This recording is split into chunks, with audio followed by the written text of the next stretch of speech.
وہ جو کچھ کہتے ہیں نبی علیہ السلام کی محبت میں کہتے ہیں. آپ ذرا ان کے قریب ہوں, آپ کو پتہ چلے گا کہ اہل حدیث نے نبی علیہ السلام کو صحیح مانا ہے, باقی تو صرف نام کے ہی مان رہے ہیں. ٹھیک ہو گیا نا. ایک صاحب نے عجیب و غریب سوال کیا ہے کہ مولانا صاحب اہل حدیث کی تعداد ہمارے شہر میں بڑھ رہی ہے, اس کی کیا وجہ ہے؟ اس کی پہلی وجہ یہ ہے کہ ہم بے دلیل بات کرتے ہیں, وہ دلیل کے ساتھ بات کرتے ہیں. پہلی وجہ. ہمارے ہاں مدارس میں ہم کو فقہ پڑھائی جاتی ہے اور حدیث سے دلیل نہیں دی جاتی ہے, یہ بنیادی وجہ ہے. نمبر 2, یہ ایک حقیقت ہے, مجھے کہنا نہیں چاہیے, بعض لوگ اس سے بھی ناراض ہوتے ہیں کہ آپ اہل حدیث ہیں.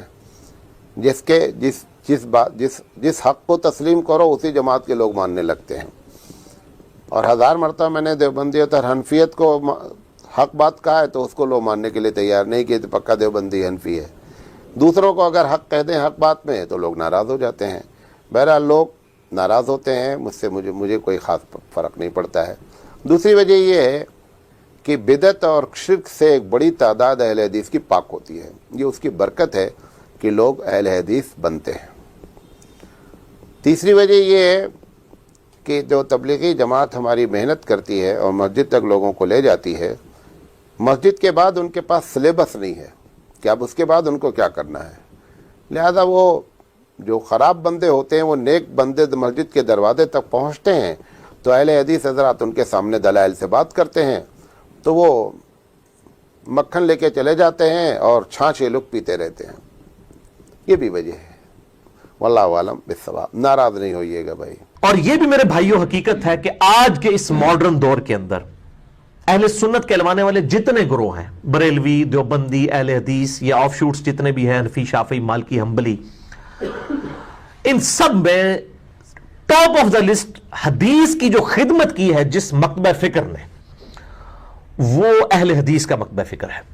میرے ان سے جو علمی اختلافات ہیں وہ اپنی جگہ, اور میں اسی وجہ سے اکثر یہ اپنے لیکچرز میں کہتا ہوں کہ میں سب سے زیادہ محبت دنیا میں اگر کسی مکتبہ فکر کے لوگوں کے ساتھ رکھتا ہوں تو وہ اہل حدیث ہیں. باقی سب کو میں مسلمان سمجھتا ہوں, ان سے بھی محبت رکھتا ہوں, لیکن ایز کمپیئر ٹو باقیوں کے, چاہے اہل سنت ہوں, ان کے جتنے آف شوٹس ہوں, حنفی, شافعی, مالکی, حنبلی, بریلوی, دیوبندی, یا اہل تشیع اور ان کے آف شوٹس ہیں, اثنا عشری ہوں, اسماعیلی ہوں, زیدیہ ہوں, میں سب سے بڑھ کر اہل حدیث سے محبت رکھتا ہوں کہ انہوں نے حدیث کے حوالے سے ماڈرن ایج میں سب سے زیادہ خدمت کی ہے.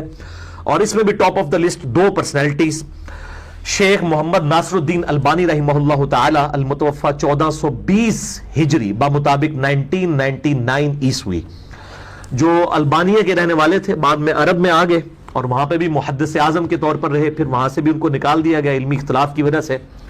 ہمیشہ یہ اہل علم کے ساتھ ہوا ہے. انہوں نے حدیث کے حوالے سے اس ماڈرن ایج میں بہت خدمت کی ہے.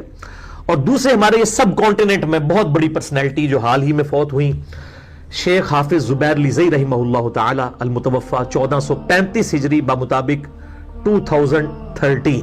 علماء اہل حدیث جو ہیں ان کی کچھ خصوصیات آپ لاکھ اختلاف کریں, آپ کر سکتے ہیں, کرنے کا حق بھی رکھتے ہیں, لیکن چند چیزیں ایسی ہیں کہ جو علماء اہل حدیث ہیں انہوں نے یہاں پر کی انقلابی صورتحال پیدا کی بر صغیر کے ماحول کے اندر.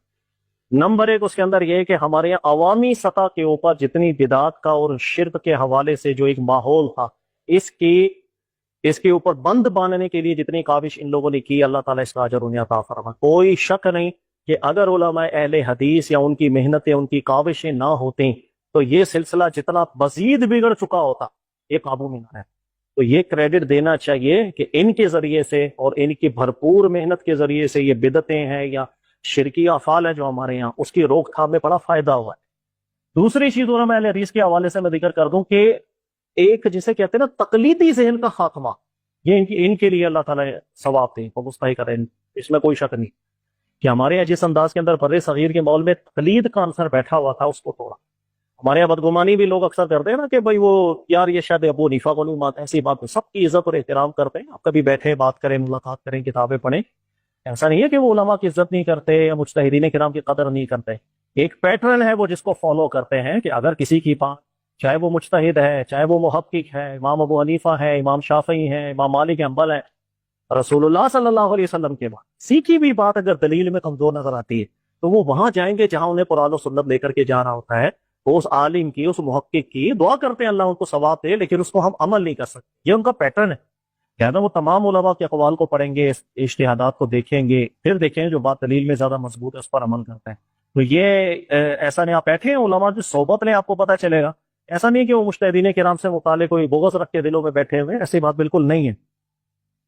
اور تیسری چیز یہ کہ یہ میرا ذاتی تجربہ ہے. ظاہر ہے کہ اہل حدیث مکتب فقہ سے میرا تعلق نہیں ہے، لیکن سلام دعا جتنی دوستی یاری میری رہی ہے آج بھی ہے، میں جس تجربے پہ پہنچا ہوں، توبہ کرنے کے اندر یا ان کو پتہ چل جائے کہ ان کا موقف غلط ہے یا دلیل کا اور مضبوط ہے، سب سے زیادہ جلدی سے رجوع کرنے والی طبیعت میں نے انہوں میں دیکھی. یہ میرا اپنا ذاتی تجربہ ہے. میں 100% لوگوں کی بات نہیں کر رہا ہوں، میں اپنا ذاتی تجربہ آپ کو بیان کر رہا ہوں کہ میرے پاس بھی بہت سے لوگ آتے ہیں، بہت سے فرقوں سے متعلق ہیں، فکروں سے متعلق ہیں، اور کسی فرقے والے کو توبہ کرانا بڑا عذاب ہے. دنیا کا سب سے مشکل کام ہے. وہ نہیں مانتا غلطی، وہ وجہ لے اس کے لیے کہنا کہ آپ غلط ہے. لیکن یہ چیز میں نے دیکھی ہے الحمدللہ، اہل حدیث جو فرقے سے لوگ متعلق ہوتے ہیں، ان میں بہت بڑی سعادت ایسی ہے کہ آپ ان کے سامنے جب دلائل رکھتے ہیں اور وزن محسوس کریں وہ مانتے ہیں، کہتے ہیں ٹھیک بات آپ کی، یا وزن. اس چیز کا مجھے بہت تجربہ رہا ہے. یہ چیز مجھے اچھی لگتی ہے کہ فرقہ واریت کے ماحول کے اندر یہ طبیعت سب سے زیادہ یہاں دیکھنے میں ملی ہے. اس کے مقابلے میں باقی افکار، باقی فرقے، وہ توبہ کرنا تو ان کے نصیبوں کے اندر شاید لکھا ہی نہیں ہے، یا ہوگا تو اللہ جس کو توفیق عطا فرمائے.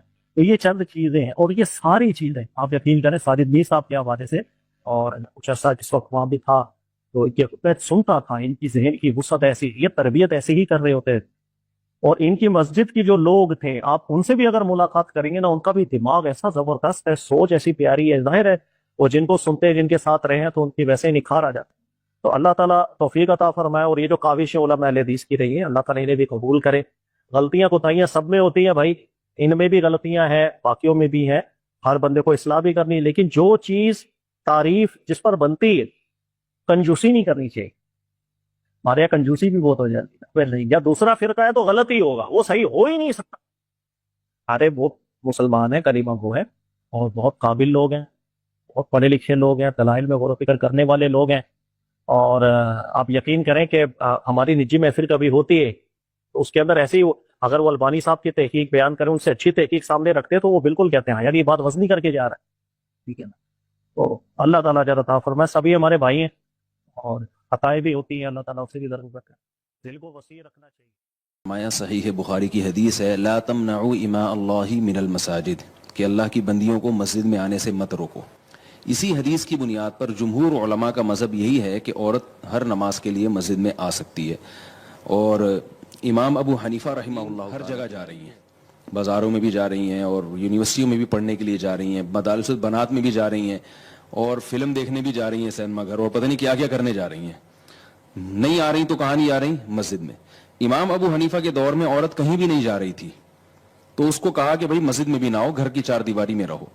اب خواتین ہر جگہ جا رہی ہیں، اب مسجد میں آنے پر پابندی لگانا، میں یہ سمجھتا ہوں کہ میری ناقص رائے ہے کہ اس پر اثر نو غور ہونا چاہیے. بعض لوگ یہ کہتے ہیں کہ جب وہ مختلف جگہوں پہ جا رہی ہیں، ہم سے پوچھ کے تھوڑی جا رہی ہیں، وہ جانا بھی غلط ہے، تو ہم مسجد میں کیوں آنے دیں ان کو. میں یہ عرض کرتا ہوں کہ ہم سے اگرچہ پوچھ کے نہیں جا رہی مگر بہرحال جا رہی ہیں، تو جو فتنہ ہونا تھا وہ ہو گیا. اب ایک خیر کی جگہ تھی مسجد. جو اسلاف کا دور تھا نا، اس میں عورت کو گھر کے اندر وہ خیر کی تمام چیزیں معلوم تھیں، یہ معلوم ہو سکتی تھیں جو مسجد سے جن کا تعلق تھا، دینداری تھی، اسلامی حکومتیں تھیں. اب عورت کو گھر میں دین نہیں ملتا. اگر کسی خاتون کو گھر میں دین مل رہا ہے تو ٹھیک ہے، وہ نہ آئے مسجد میں. اب خواتین کو گھر میں دین نہیں ملتا، گھر میں ٹیلی ویژن ہے، واٹس ایپ ہے، فیس بک ہے، دنیا کی ہر چیز ان کے پاس موجود ہے. اب اس میں جناب ان کو سارے قسم کے مختلف تفریحات کے پروگرام مل رہے ہیں، تو مسجد سے جو ان کا تعلق ہے نا، وہ آہستہ آہستہ. یہ کیسی بات ہے کہ اس زمانے میں مسجد میں آنے میں فتنہ تھا عورت کا، اور اس زمانے میں فتنہ نہیں ہے؟ یہ کیسے ہو سکتا ہے؟ میں یہ کہتا ہوں کہ یقیناً اس زمانے میں فتنہ ہے، لیکن نہ آنے میں جس نوعیت کا فتنہ ہے وہ بہت بڑے درجے کا فتنہ ہے. وہ کیا ہے کہ خواتین کا اسلام سے رشتہ آہستہ آہستہ کمزور ہو رہا ہے.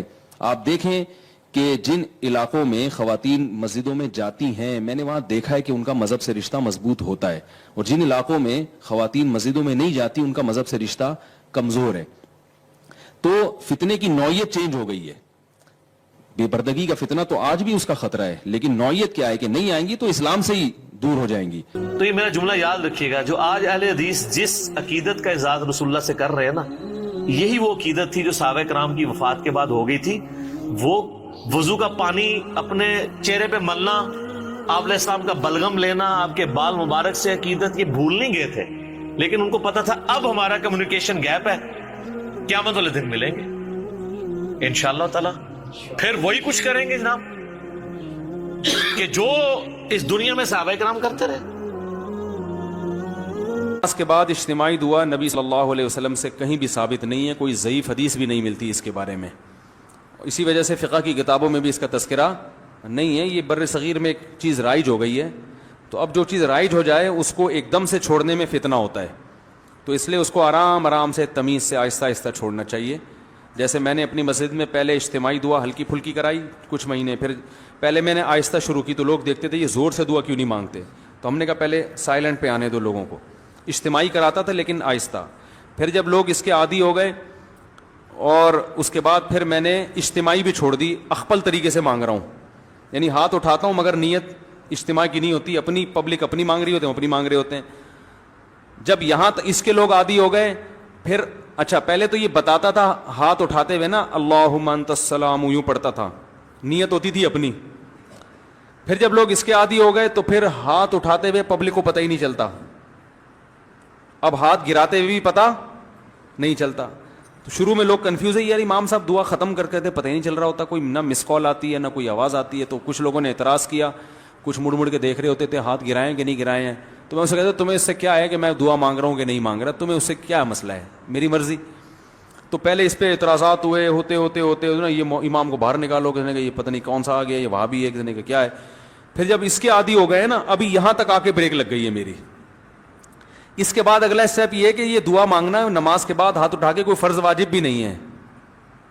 تو اس کو اتنا ضروری کیوں سمجھ رہے ہو بھائی؟ جو امام ہاتھ اٹھا کے نماز کے بعد دعا نہیں مانگتا اس کو امامت سے نکال دیتے ہیں.